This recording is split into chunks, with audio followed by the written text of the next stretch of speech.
আলহামদুলিল্লাহ আমরা মদিনাতে আসছি এবং আল্লাহ রাসূল সাল্লাল্লাহু আলাইহি ওয়াসাল্লাম যখন তিনি মক্কা থেকে মদিনায় আসলেন সবার আগে মসজিদে কুবায় গিয়েছেন। ওটা হচ্ছে ইসলামের প্রথম মসজিদ। আমরা যেদিন সাইট সিইং এর জন্য বের হব আমরা ওই মসজিদে কুবায় যাব। এখানে নামাজ পড়লে একটা উমরার সওয়াব। সুবহানাল্লাহ। আচ্ছা, ওই কুবায় থেকে আল্লাহ রাসূল সাল্লাল্লাহু আলাইহি ওয়াসাল্লাম আসার পথে আরেকটা মসজিদে তিনি জুমার নামাজ পড়েছিলেন, ওইটাকে বলা হয় মসজিদে জুমুয়া। হ্যাঁ, ওইটা হচ্ছে দ্বিতীয়। থার্ড হচ্ছে মসজিদে নববী। আমি জানি না এটা আপনারা জানতেন কিনা আগে। প্রথম মসজিদে নববীর আগে যেটা হয়েছে সেটা কুবা, ইসলামের প্রথম মসজিদ। আমরা ইনশাল্লাহ এটাতে যাব। ওইখানে একটা সালাত আদায় করলে উমরার সওয়াব, আমরা মদিনা থেকে উমরার সওয়াব পাবো ইনশাল্লাহ। এরপর মসজিদে জুমুয়া, ওটা আমরা দেখবো ইনশাল্লাহ, হয়তো যাব না। তারপরে মসজিদে নববী। তো আল্লাহ রাসূল সাল্লাল্লাহু আলাইহি ওয়াসাল্লাম তিনি উটের পিঠে চড়ে আসছিলেন।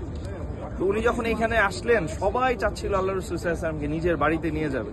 আল্লাহ রাসূল সাল্লাল্লাহু আলাইহি ওয়াসাল্লাম বললেন যে না, আমার উট যেখানে গিয়ে বসবে সেটাই হবে আমার জায়গা। তো পরবর্তীতে সাহাবীরা উটের রশি ধরে টানাটানি করতে লাগলো। তখন আল্লাহ রাসূল সাল্লাল্লাহু আলাইহি ওয়াসাল্লাম বললেন দাউহা ফাইন্নাহা মা'মুরা, তোমরা একে ছেড়ে দাও, সে আল্লাহর নির্দেশনার উপর রয়েছে।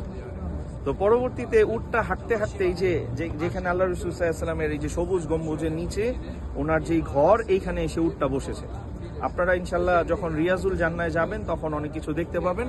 আর আমরা ছেলেরা আলহামদুলিল্লাহ দেখেছি যে কোথায় আল্লাহ রাসূল সাল্লাল্লাহু আলাইহি ওয়াসাল্লামের কবর, আবু বকর সিদ্দিক এবং ওমর রাদিয়াল্লাহু তাআলা আনহুমার কবর। তো এটাই আল্লাহ রাসূল সাল্লাল্লাহু আলাইহি ওয়াসাল্লামের ঘর ছিল, এখানে এই উটটা এসে বসেছে। তো এই জায়গাটা ছিল দুজন এতিম সাহাবী, সাহাল এবং সুহাইল রাদিয়াল্লাহু তাআলা আনহুর। তো আল্লাহ রাসূল সাল্লাল্লাহু আলাইহি ওয়াসাল্লাম যখন বললেন যে এই জায়গাটা আল্লাহর পক্ষ থেকে নির্ধারিত, এটা আমাদের মসজিদের জন্য ক্রয় করতে হবে, তখন ওই দুইজন সাহাবী চেয়েছিল আল্লাহ রাসূল সাল্লাল্লাহু আলাইহি ওয়াসাল্লামকে হাদিয়া দিয়ে দিবে।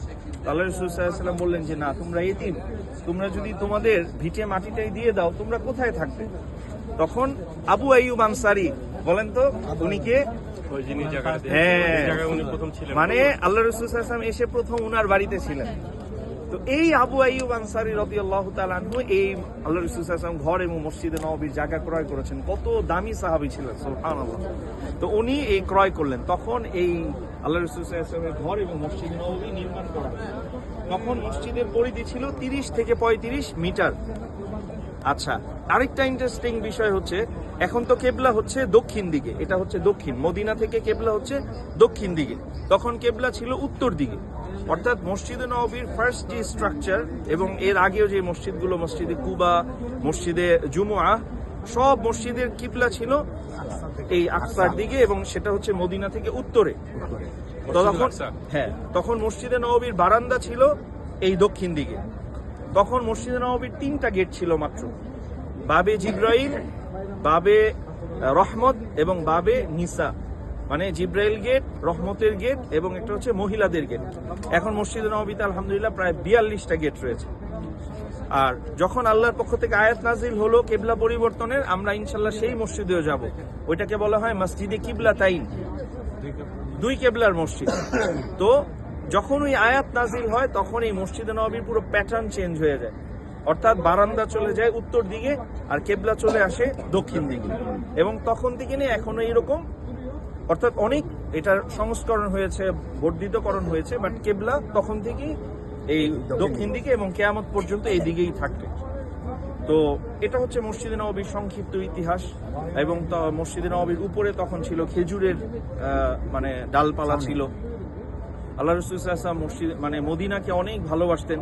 উনি যখন মদিনার বাহিরে যেতেন, ফেরার পথে দূর থেকে যখন মদিনার দেয়ালগুলো দেখা যেত, আল্লাহ রাসূল সাল্লাল্লাহু আলাইহি ওয়াসাল্লাম দ্রুত আসতেন।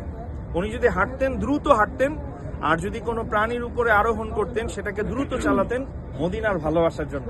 আর আজকে আমরা সেই মদিনার ভিতরেই আছি আলহামদুলিল্লাহ। আচ্ছা, তো আমরা তো এই মসজিদে নববী সম্পর্কে সংক্ষিপ্ত ইতিহাস জানলাম। এখানে নামাজ পড়লে 1000-এর বেশি সওয়াব, ভিতরে রিয়াজুল জান্নাহ, আমরা এটার কথা শুনলাম। আচ্ছা, এবং এখানে যে ঘরের কথা বললাম, এই ঘরটাকে বলা হয় হুজরা আয়েশা। মানে আল্লাহ রাসূল সাল্লাল্লাহু আলাইহি ওয়াসাল্লামের যে ঘর, এই ঘরটার নাম হচ্ছে হুজরা আয়েশা, আয়েশা সিদ্দিকা রাদিয়াল্লাহু তাআলা আনহার ঘর। এই ঘরে 3 জনের কবর। হ্যাঁ, একটা হচ্ছে আল্লাহ রাসূল সাল্লাল্লাহু আলাইহি ওয়াসাল্লামের কবর, আরেকটা হচ্ছে আবু বকর সিদ্দিক রাদিয়াল্লাহু তাআলা আনহুর কবর, আরেকটা হচ্ছে ওমর রাদিয়াল্লাহু তাআলা আনহুর কবর। এই 3 জনের কবর এই ওনার ঘরে।